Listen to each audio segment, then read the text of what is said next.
I've been wanting to create a reef tank for as long as I can remember, but I've never been brave enough to give it a go because of the cost and the potential workload.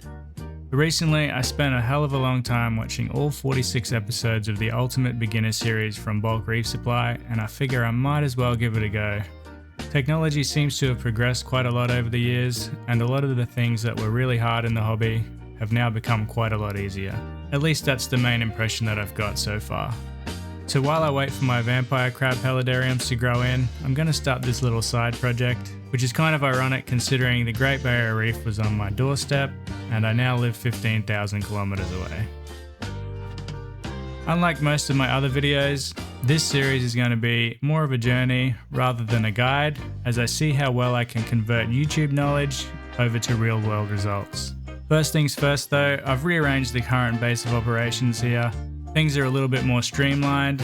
I've converted the Nano tank shelf over to a shallow tank shelf, which is going to be dominated by the shallow reef tank at the top and 2 other freshwater aquascapes below that. And at the moment there's 6 tanks over there and quite a few pretty cool projects underway. The problem is I just have to wait quite a while for all the plants to grow in to make shooting them worthwhile.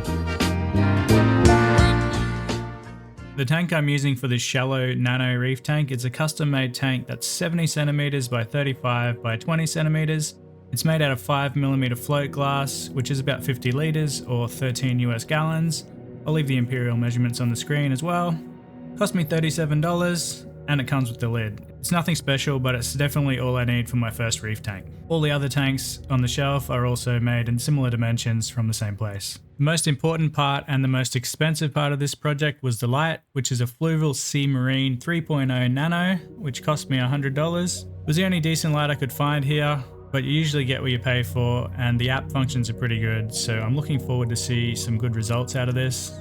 If you're interested in what happens with this light, let me know and I'll put up a video about it a little bit later on. For filtering, I'm using a SunSun 302 100 liters per hour or 264 gallons per hour canister filter. This cost me $55 a couple of years ago. I've been using it for fresh water, but I'm going to convert it over to salt for this tank. The flow rate is obviously going to drop with this once I add the full complement of media. This is going to be more than enough for what I need, as I'm also going to be using a wave maker. To save myself a lot of hassle, I'm also using an ATO, so an auto top-off unit. This one is from FZone, cost me $53, and it's going to save me a lot of time dealing with evaporation, though that again should be minimized because I'm also going to be using a full covered glass lid, which is in 3 parts, to make dealing with maintenance and stuff a lot easier. So the hardest part of this entire build so far was finding glass LILLY pipes that would fit the depth of the tank.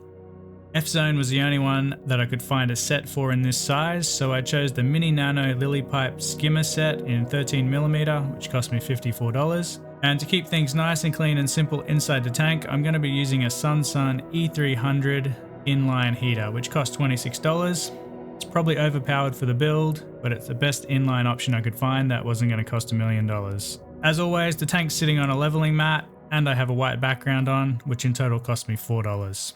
Another rather expensive part of the process was getting the rock. I ended up getting twice as much as I actually needed, and this box of ARKA reef rocks here cost about $80. It's 20 kilos or 44 pounds. I picked mixed sizes and only used about 10 kilos for this build, but it was interesting to see the variance in weight between the sizes of the rock and the density. So it was definitely worth ordering a little bit more than I actually needed to come up with the hardscape that I really liked. I then spent about a week fine-tuning the hardscape to how I wanted it, and this is probably a little bit pointless in reefing and more of a freshwater hobbyist habit. I already know I'll need to change a few things most likely, because once I add livestock and I have to start dealing with flow patterns and getting the lighting perfected, things are more than likely going to change. But for now, this is how I want it and it looks really good. You got it.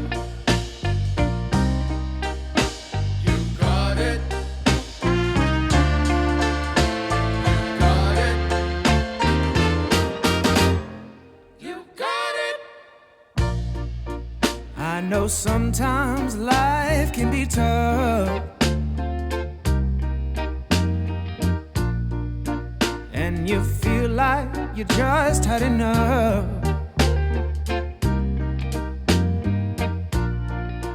When you're thinking everything is gone wrong, just remember that I'm here to cheer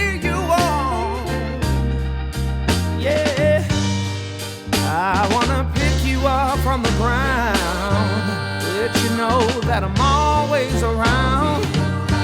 Cause I know we can make it. Yes, we can make it if we try. Keep on trying. You got it. I believe in you. You got it. I know you got this.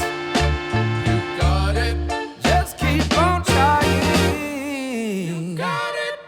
Now that I have the hardscape in, I can add sand. I'm using 3 kilos or 6 pounds of 1mm Hapit aragonite sand. This bag was about $4. Surprisingly, choosing a grain size was tricky, so I went with the smallest for the easiest turnover to make keeping algae off the sand a lot easier. But it also has its downsides because when it comes to flow, my wave maker and canister filter are probably going to cause some sand nados. This stuff is super dusty, so I should have washed it a few times beforehand, but putting clumpy wet sand into the tank doesn't look as pretty on film. So to solve this, I'll put some filter floss in my filter, turn on the wave maker and the filter, turn everything on to max, and then stir the sand up until it captures all the dust. Then I'll just rinse everything out and the problem will be sorted. I've got a couple of extra bags of sand here just in case it turns out not to be enough, but for now I think a thin layer across the bottom of the tank, spread out evenly, should be fine. The wave maker I'm using for this tank is a Jebao SCP-50, which is rated for tanks up to 50 centimeters and cost about $80. Because this is a shallow tank, it is essentially way overpowered, and when set to max it basically becomes a sand NATO generator. It's got a ton of flow options that randomize the flow and the power, which is going to be really helpful, so I'll put together a video on that with my experiences of it once I've had it for a while and I know that it's actually doing its job. I can now fill the tank with RO water, so with my unit this is going to take about 2 to 3 hours to fill, but I'm just taking it straight out of the unit. For the first time filling this tank, I'm not going to be pre-mixing my salt for the suggested 24 to 48 hours. I'm just going to fill it with RO water, then slowly add my salt. However, once the tank is cycled and I have livestock, I'll be preparing the salt mix properly to the right temperature and doing water changes that way. There's no other way to do it, it's the safest option. The first time I'm adding salt to this tank, I'm going to be filling it a little bit less than required because I need to account for the displacement of the rock and sand, and the goal is to get to 35 ppt. So accounting for displacement in this tank, that works out to be about 1,509 grams or 5.22 ounces. To measure this, I'm just using a salinity refractometer. Really cheap and really easy to use. I think mine cost about $30. You can probably get cheaper options, but I did pick a brand name this time. So that's the entire process. So now I'll just start the tank cycling, and the next time you'll see this tank, it's going to be ugly. Really, really ugly.